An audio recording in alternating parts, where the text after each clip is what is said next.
नमस्कार, आप देख रहे हैं आकाशवाणी न्यूज। मैं हूं आपके साथ कृतिका कृति। आज हम आपको रूबरू कराएंगे एक ऐसे खबर से जिसे सुनकर आपका दिल दहल उठेगा और रूह कांप उठेगी।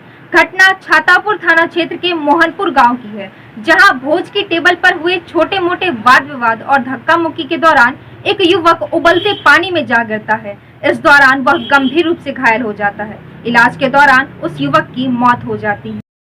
युवक पटना में रहकर मेडिकल की पढ़ाई करता था। वह छुट्टी के दौरान अपने घर वालों से मुलाकात करने आया था, पर घर वालों को कहां पता था कि यह उनकी आखिरी मुलाकात होगी। आइए आपको दिखाते हैं इस दिल झकझोर देने वाली घटना को विस्तार से।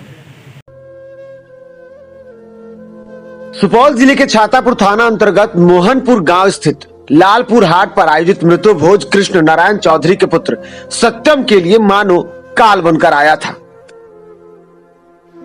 दरअसल 12 मई की रात को मोहनपुर गांव के कृष्ण नारायण चौधरी के पुत्र सत्यम का गांव के ही शत्रुघ्न चौधरी और उनके बेटे पप्पू चौधरी से टेबल साफ करने को लेकर के विवाद हो गया। देखते ये विवाद इतना बढ़ गया कि धक्का मुक्की की नौबत आ गई।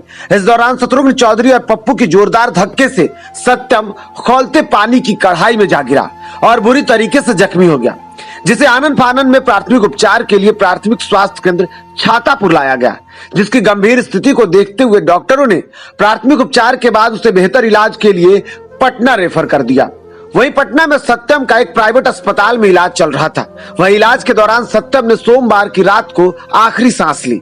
वहीं सत्यम की मौत से परिजनों का रो रो कर बुरा हाल है। 12 तारीख को अरविंद चौधरी के दरवाजे पर सत्यम, हम लोग भी थे वहाँ, मृत्यु भोज में गए हुए थे और सत्यम खाना परोस रहा था और शत्रुघ्न चौधरी और उनके पुत्र के द्वारा खाना खिलाने के ही क्रम में उनको धक्का दे दिया गया, जो कढ़ाई में गिर गया। उसमें खौला हुआ पानी रखा हुआ था, पूरा कढ़ाई पहले से उसमें ठेल दिया गया। वह बुरी तरह से जो है झुलस गया। उसके बाद हम छातापुर गए। छातापुर में जाने के बाद जो है वहाँ से रेफ़र कर दिया गया। रेफ़र कर देने के बाद पटना वर्ण हॉस्पिटल गए और वहाँ पर जो है इलाज चल रहा था। उसी क्रम में 12 दिन इलाज, 13 दिन इलाज चलने के उपरांत जो है 25 तारीख के रात्रि में डेथ हो गया।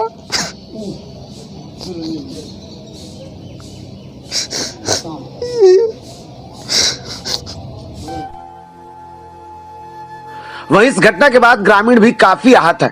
ग्रामीणों का कहना है कि मृतक सत्यम एक होनहार लड़का था, जो पटना में रहकर मेडिकल की पढ़ाई किया करता था और लॉकडाउन में वह घर आया था। हम पटना में पढ़ता था और जो कि मेरा बेटा अभी पटना में रहता है, उनके डेरा के जस्ट बगल में दोनों का डेरा था। उसका ख्वाहिश था कि हम डॉक्टर बने और उसी हिसाब से जो है उसका पढ़ाई लिखाई पहले से भी चल रहा था। और वहीं से लॉकडाउन में मेरा बेटा और दोनों साथ ही यहाँ आया हुआ था और आने के बाद वही भोज खाने के लिए गया था। उसके बाद जो है बाड़ी का काम करने लगा कि हम गांव समाज का है, कुछ बाड़ी में जो है काम कर देते हैं। तो बाड़ी के ही दौरान में वह जो है पप्पू चौधरी या वो क्या कहते हैं शत्रुघ्न चौधरी, उसका घर झड़काहा है, फतेहपुर झड़काहा, जो कि अररिया जिला नरपतगंज थाना में पड़ता है। और वही जो है दोनों से बगझक करने के बाद कि मतलब आप लोग को खाना खिलाने के लिए तुम लोग को नहीं आता है, उसी में बगझक होने के बाद जो है वह गर्म पानी था वहाँ बगल में, जो कि मिस्त्री सब खाना पीना बनाने के लिए गर्म पानी कढ़ाई में करके रखा हुआ था और उसी में धक्का मुक्का करके जो है उसी में उसको गिर गया। सत्यम के बारे में क्या बताएंगे, जितना कम बोलेंगे उससे ज़्यादा अच्छा लड़का था, पढ़ने में भी अच्छा था। गांव के समाज के प्रति उसका सम्मान कहिए, हृदय भाव कहिए, हर चीज़ में वह लड़का बेहतर था। वैसा लड़का इस गांव में नहीं है। इतना प्यारा लड़का था, पढ़ने से लेकर के समाज के अंदर में भी इसका इतना अच्छा विचार था, भाव था।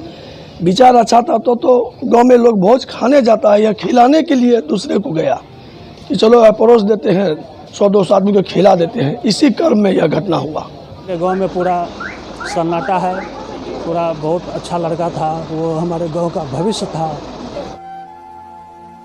वहीं इस घटना के बाद जहां एक तरफ ग्रामीण आहत है, तो दूसरी तरफ सत्यम का परिवार जो है वो अब इंसाफ की गुहार लगा रहा है।